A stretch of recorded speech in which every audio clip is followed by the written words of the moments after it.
Sorry. What sorry, sir? You are assassinating the character of a lady and you are saying sorry? किसी भी महिला के खिलाफ इस तरीके से आप शीशा लेकर करोगे, वो भी जब वो आपकी सास हो। कितने साल की वकालत है सज्जन जी आपकी? है 4 और 5 साल।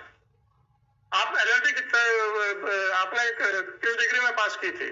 First, second, third. वकालत का लाइसेंस मिल जाने से आप क्या you are above the law, you can do anything. 4 महीने हुए नहीं जुमा शादी को और इस तरह। भाई साहब आप एलिगेशन लगा रहे हो, जरा अच्छे से लगा लो जी। और उसके बाद फिर अभी तो आपकी पिटीशन में इतने एलिगेशन आपने लगाए हैं जी। अब आपको कौन बचा रहा मैं नहीं जानता। ये मैंने इसमें लिखा है कि आपने कहा लिखा है कि आपकी mother in law is involved in prostitution which you have just alleged. Sorry. What sorry sir? You are assassinating the character of a lady and you are saying sorry? किसी भी महिला के खिलाफ इस तरीके से आप शीशा लेकर करोगे, वो भी जब वो आपकी सास हो। सिर्फ ये सज्जन अधिवक्ता है तो क्या कुछ भी बोलेंगे? पिटीशन में क्या लिखा है sir? This lawyer has crossed all his limits. ये अंकित आप है क्या? Yes. Really shocking. You have branded the police department, entire police department as a corrupt department. How can you do that?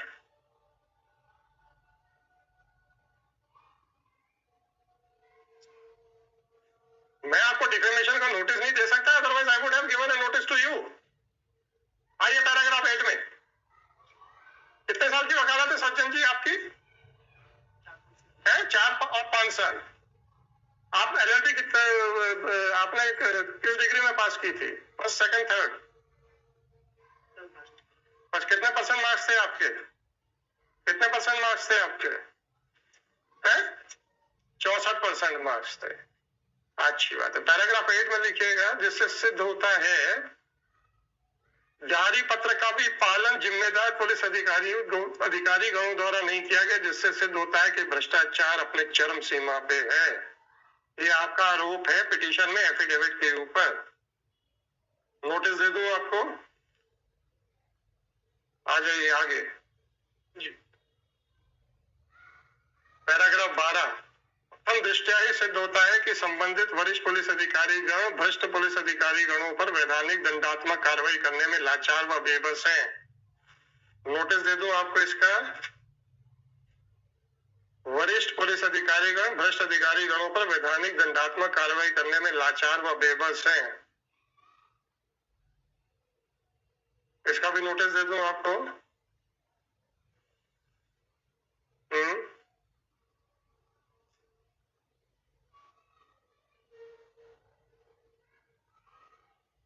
आप किसी भी विभाग के खिलाफ भ्रष्टाचार के एक जनरल एलिगेशंस एफिडेविट के ऊपर कैसे लगा सकते हैं, इतना बता दीजिए।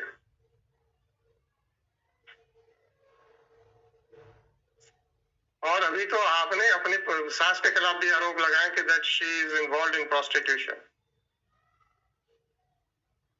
अब उस पर भी आने वाला हूं मैं। क्या एक्चुअली वकालत का लाइसेंस मिल जाने से आप क्या you are above the law, you can do anything. How can you brand a department as a corrupt department? Mister Ankit, आप खुद ही खड़े हैं, हमने नहीं बुलाया था। एक्सप्लेन कीजिए, आपका एफिडेविट है।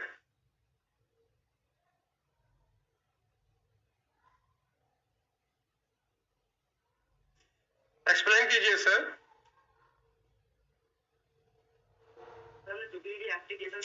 संबंधित पुलिस अधिकारी आपके खिलाफ आरोप लगा हुआ है, आप आरोपी हैं, आपका इन्वेस्टिगेशन में हस्तक्षेप करने का क्या अधिकार है, पहले ये बताइए।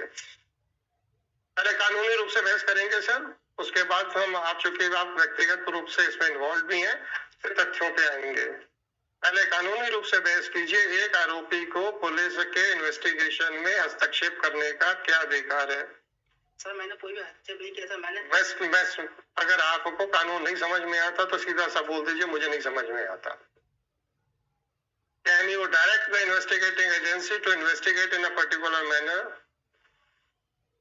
क्या आप पुलिस अधिकारी को, विवेचना अधिकारी को एक पर्टिकुलर तरीके से विवेचना करने का निर्देश लेने के लिए अधिकारी हैं क्या? नहीं। फिर आप क्या कह रहे हैं कि मैं जितनी भी आवेदन देता हूँ कोई सुनता नहीं है, इसलिए पुलिस विभाग भ्रष्ट है, ये आप कह रहे हो? पहले आप अपने कानूनी अधिकारों की बात कीजिए। कॉस्ट तो लगाऊंगा मैं इस पे सर, ये मजाक मत बनाइएगा। और अभी आपके वकील साहब ने कहा कि that your mother in law is involve in prostitution. Sir मेरी पत्नी ने फोन पे तो मुझे बताया। आपकी पत्नी ने फोन पे बताया था? पेश कीजिएगा प्रोसिक्यूशन इसका भी। अब आप 4 महीने हुए नहीं जुमा शादी को, और ये आपका इन्वेस्टिगेशन में इंटरफेयर करने के कहां तक राइट्स हैं एक अक्यूज्ड के, उसका थोड़ा सा कानून बताएं मेरे को सर। जिस आधार पे आपने लिखा है कि आपके आवेदन पत्रों पर भी कोई कार्रवाई नहीं हो रही है, इसलिए पूरा तंत्र भ्रष्ट है। पहले मुझे कानून बता दीजिए, फिर आपके कंक्लूजन को बाद में देखेंगे। सर इसमें सर सीएम आपसे कानून पूछा है, सीएम हेल्पलाइन नहीं पूछी है। और सीएम हेल्पलाइन का सीआरपीसी में क्या लीगल सेंटिटी है वो भी बता दीजिए। आप हाईकोर्ट में खड़े हैं ना, आप बता दीजिए। सीआरपीसी में आप चाहे डीजीपी को कंप्लेंट करें, चाहे आप सीएम हेल्पलाइन पे कंप्लेंट करें, आपके अधिकार क्या आ जाएंगे ये बता दो।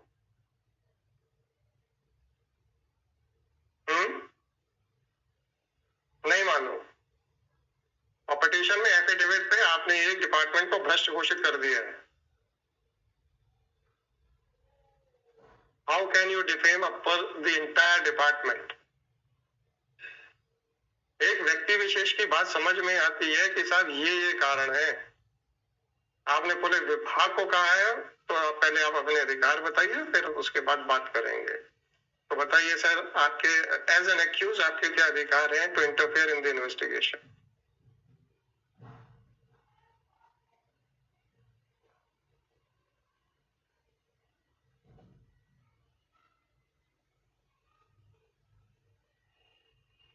अरे आपने इंस्ट्रक्शन दिए अपने साथी को, गाली गलौज आपने की अपने एफिडेविट पे। एफिडेविट किसका है?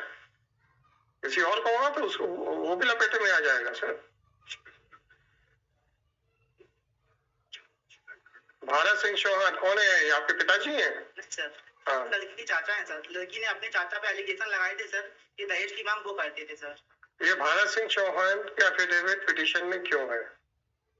सर इनको भी आरोपी बनाया गया था सर। आरोपी बनाया गया तो हम भारत सिंह चौहान से भी पूछ लेंगे, चिंता नहीं करो, इनके खिलाफ भी कार्रवाई करने का आदेश दे देंगे।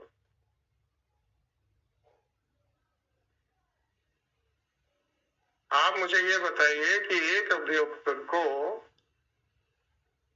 इन्वेस्टिगेशन में इंटरफियर करने के अधिकार हैं तो किस प्रावधान में है और किस कानूनी जजमेंट या किस न्याय दृष्टांत के हिसाब से है, इतना बता दीजिए।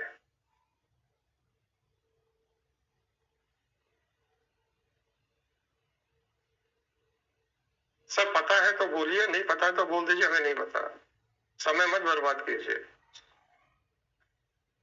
सर मैं शिकायत करता था इसमें सर। शिकायत करता है? आप एफआईआर क्वेश कराने आए ना, कोई नोटिस आया उसको क्वेश करना नहीं आया सर। किस बात के लिए आए? सर सर पुलिस की इलीगल एक्टिविटी के लिए सर। कौन सी इलीगल एक्टिविटी?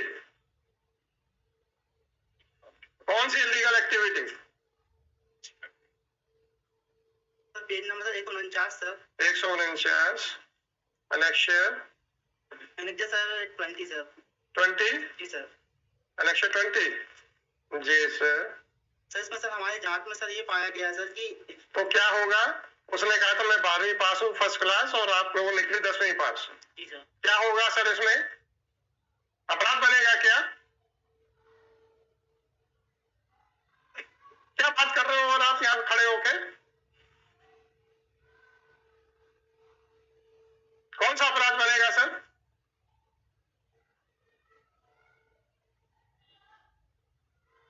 बताइए ना, कौन सा अपराध बनेगा? आप क्यों मुंह नीचे करके क्यों खड़े हो जाते हो यार? आप लोग पिटीशन फाइल करने तक पूरे जोश रहता है, पिटीशन फाइल होने के बाद मुंह नीचे खड़े होकर करके खड़े हो जाते हो। कौन सा अपराध बनेगा? उन्होंने कहा था मैं 12वीं पास हूं और 10वीं पास निकली।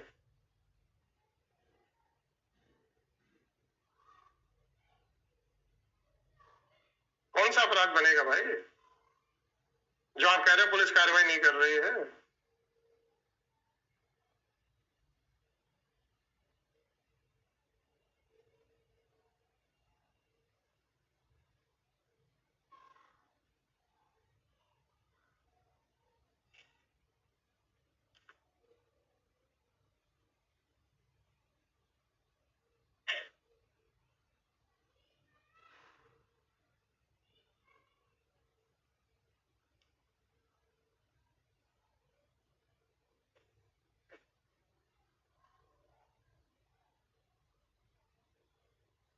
आप कहते हैं रिस्पोंडेंट नंबर 6 को बर्खास्त कर दो। आप पहले अपनी तो जान बचा लो। आपका कहना है कि आपकी पत्नी ने कहा था मैं 12वीं पास हूं, 10वीं पास निकली, इसलिए क्या डाइवोर्स का ये ग्राउंड है? फिर क्रिमिनल केस कैसे बन जाएगा? श्रीमान जी, आप अगर वो 10वीं पास है तो 420 कैसे बन जाएगी सर? शेरमान जी तो बाद में देखेंगे, शेरमान जी वही समझना चाह रहे हैं। सर रिस्पॉन्ड नंबर 6 ने सर थाने पाइजरा के अंदर इलीगल एक्टिविटी हुई है सर। मुझे फालतू की बातें नहीं सुननी। आपने कहा कि आपकी शिकायत के ऊपर कार्रवाई नहीं हो रही है। मैं पूछ रहा हूं कि आपकी शिकायत कार्रवाई के लायक है कि नहीं, तब आप जवाब नहीं दे पा रहे हो। आपका कुल आरोप यह है कि आपकी पत्नी ने कहा था वो 12वीं पास है तो वो निकली 10वीं पास। 420 का मुकदमा कैसे बनता है ये बताओ।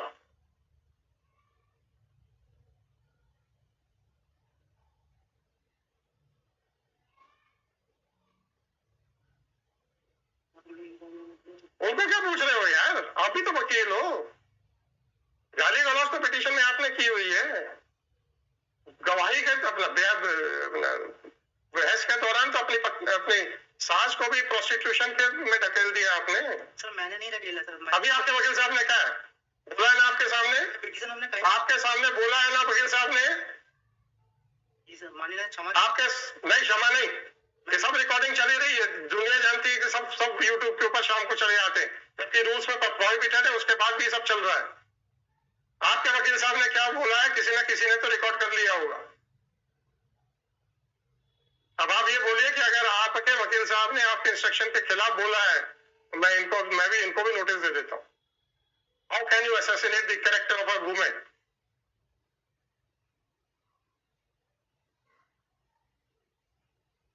मानिए अपने पिटीशन में कहीं ऐसा नहीं लिखा है। हाँ तो आपके वकील साहब ने अपने मन से बोला ना, वही तो कह रहा हूँ, बोल दो ना, मैं कहाँ मना कर रहा हूँ। What is your stand? आपके सामने बोला गया है कि नहीं बोला गया?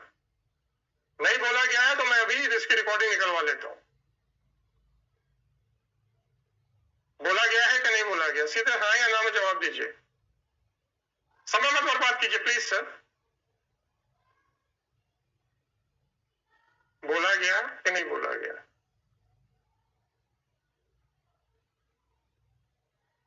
अरे हाँ या ना? आप बोलो नहीं बोला गया तो हम रिकॉर्डिंग निकाल लेते हैं। बोला गया। आपके इंस्ट्रक्शन पे बोला गया कि अपने मन से बोला गया?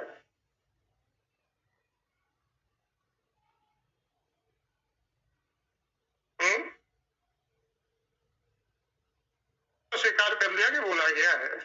अब आपके इंस्ट्रक्शंस पे बोला गया है कि उन्होंने अपने मन से बोला है?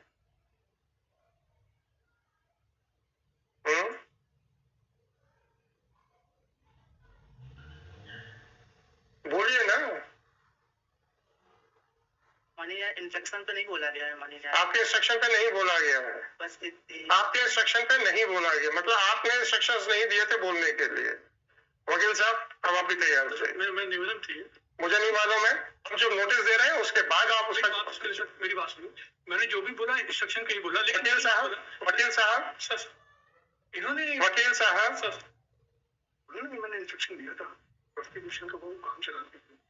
वकील साहब सुनिए मेरी बात। इन्हीं से पूछ लीजिए। मैं मेरी बात सुन लीजिए, मेरी बात सुन लीजिए।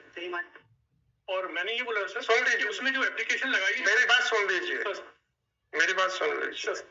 अग्रवाल साहब पिछले 1.5 साल से मैं यहाँ पे आप लोगों से निवेदन कर रहा हूँ, अपने मन गढ़ंत बातें मत बनाया करें। जी बिल्कुल। फैक्चुअल एस्पेक्ट्स जहाँ होते नहीं है वहां पे भी कहा